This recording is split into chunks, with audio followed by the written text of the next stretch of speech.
Ituturo kasi yung bagong APN na naman. So matagal-tagal na din tayong hindi nakakagawa or nakakapag-create ng APN para bumilis at lumakas ang ating internet connection kung tayo gumagamit ng internet using mobile data. So itong ituturo kasi yung bagong APN is for all networks. So kahit anong SIM card mo, kahit Smart, TNT, Globe, TM, Sun Cellular, Gomo SIM, Dito SIM at kahit anong SIM card, compatible itong APN natin once na compatible din sa inyong area. So make sure lang na panoorin nyo yung video nga matapos para malaman nyo yung bagong APN natin at kung paano yung setup. So una natin gagawin is kailangan muna natin pumunta sa ating settings ng ating phone. So hanapin nyo yung settings dyan. Once na makita nyo na yung settings, click lang natin. Then once na maklik na natin yung settings, hanapin naman natin dito yung SIM card and mobile network. Sa ibang device nakalagay SIM card and mobile data. Sa iba naman, mobile data lang, at sa iba, mobile network lang. Kung ano yung makita nyo, SIM card and mobile network, or SIM card and mobile data, or kung ano man yan, i-click nyo lang. So, click natin. Pag na-click nyo, dito kayo mapupunta. Ngayon, kung dual SIM kayo, mamili lang kayo ng SIM card na ginagamit nyo sa pag-internet sa mobile data. So, sa akin, SIM 1 yung ginagamit ko, i-click lang natin. Once na nakapili ka na ng SIM card, sunod natin gagawin is scroll up lang natin. Scroll up. Hanapin natin sa pinakababa yung access point names. Sa ibang device nakalagay APN or APNS. Kung ano nakalagay dyan, basta may access point names or APN, i-click nyo lang. Then pag na-click nyo na, dito kayo mapupunta. So syempre makikita nyo dyan yung default APN nyo. Kaya sunod natin gagawin is i-click lang natin itong plus sign dito or add button.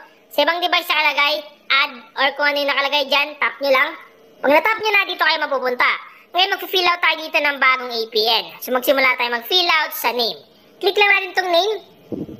Nilagay natin sa name, Zeta Fiber V1 or version 1. So ito yung version 1 ng ating APN, Zeta Fiber version 1. So ang gagawin lang natin, tap lang natin itong OK dito. Then sunod naman dito naman tayo sa may APN. Click lang natin itong APN dito. Then dito naman sa APN ilagay natin, Zeta dot or period Starlink dot or period com. So yan yung ilalagay natin sa APN, Zeta period or dot, Starlink period or dot com.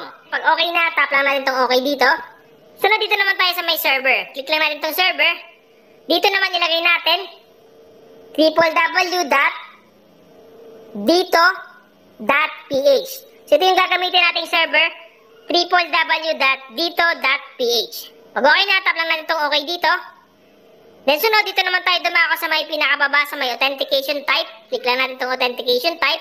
At pili lang natin dito yung PAP or CHAP sa pinakababa. Pili lang natin yan, tap lang natin itong bilog.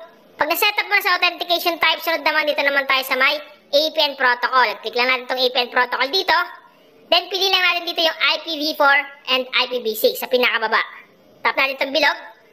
Sunod, dito naman tayo sa may APN roaming protocol. Click lang natin yan. Dito naman, same lang din sa APN protocol, IPv4/IPv6. Tap natin itong bilog. Then last but not the least, dito na tayo sa may bearer. Click lang natin itong bearer. Dito sa bearer, make sure lang na naka-unspecified dyan. Yan lang yung may check dito para compatible siya sa lahat ng device. Pag okay na, tap mo lang itong okay dito. So make sure lang na tama yung pagkaka-fill out nyo dito para gumana talaga yung APN sa ating device. Pag okay na, i-save na natin siya. So sa ibang device nakalagay yung save button sa bandang taas sa kanan. So dito makikita. Pero sa akin, kailangan ko i-tap itong tatlong tuldok para lumabas yung save at i-click lang natin itong save. Automatic nakasave na yung ating bagong APN na Zeta Fiber version 1. Ngayon bago natin yan i-activate, kailangan muna natin mag-before speed test para may compare natin yung before and after. So yung ginagamit kong speed test nga pala is speed test by Ookla kasi nga accurate to. Kung makita nyo, you are connected to the internet, dito yung gamit natin. Paalala mga ka-Mindtech, ito yung before speed test natin. Ito yung gamit natin default APN na hindi pa natin yan na-activate yung bagong APN natin. So click lang natin itong go, then wait natin yung result. So connecting siya. So kung makita nyo yung ping niya 40 ms, medyo mataas yung ping talaga. At yung jitter niya is okay din, 9 ms. At antayin natin yung kanyang download Mbps. Kung makita nyo yung download Mbps is napakababa lang 7.53 or 54, so antayin natin. So yung download Mbps is pumapalo lamang ng 7.54 Mbps. Yan yung ating before speed test gamit yung default APN natin. Ngayon i-activate na natin dito yung bagong APN natin na Zeta Fiber version 1. So para ma-activate yan, tap lang natin itong bilog sa katabi. Tap natin. Once matap mo na, automatic mawawala yung signal at lalabas ulit. Ngayon para ma-activate talaga siya sa ating device, airplane mode natin yung phone natin ng 5 seconds. So airplane mode natin, 1, 2, 3, 4, 5, 5. Once natapos na yung 5 seconds, i-on-airplane mode na natin yan. At automatic activated na yung ating APN na Zeta Fiber version 1. So, mag-speed test muna tayo para may compare natin yung before and after. So, pumunta lang tayo sa speed test. Yung gagamitin nyo parang speed test is dapat speed test by Ookla para accurate talaga. So, click lang natin itong speed test and wait natin mag-open. So, ngayon, i-click lang natin itong go. Then, wait natin yung result.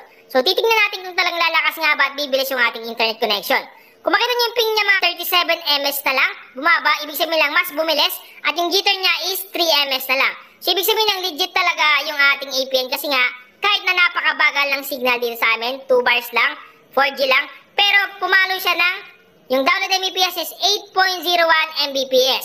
So, talagang bumilis kahit papano, compared kanina na napakataas ng ping, at yung jitter niya is talaga mas bumaba. So, ibig sabihin na pag mababa yung ping, mababa yung jitter, mas stable talaga. At yung download Mbps is naging 8.01 Mbps. Disclaimer muna, nakadepende pa rin sa inyong location or sa inyong area kung gagana yung ating APN. Once hindi gumana yung APN, ibig sabihin lang hindi yan compatible. Once hindi compatible, ang gagawin nyo lang is i-delete nyo na lang at antayin nyo yung bagong APN natin na i-upload. Hindi sa lahat ng location is compatible itong APN. Pero mas maganda na subukan nyo muna para matesting nyo kung compatible sa inyong area.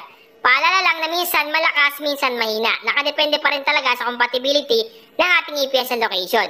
Pero once na compatible yan, mas maganda kasi nga mas makakaranas kayo ng high speed. Susubukan nyo na ngayon man kayo sa baba nitong video kung gumana sa inyo or hindi para makagawa tayo ng bagong APN ulit para kahit papano is matulungan ko kayo na bumilis ang inyong internet connection sa mobile data.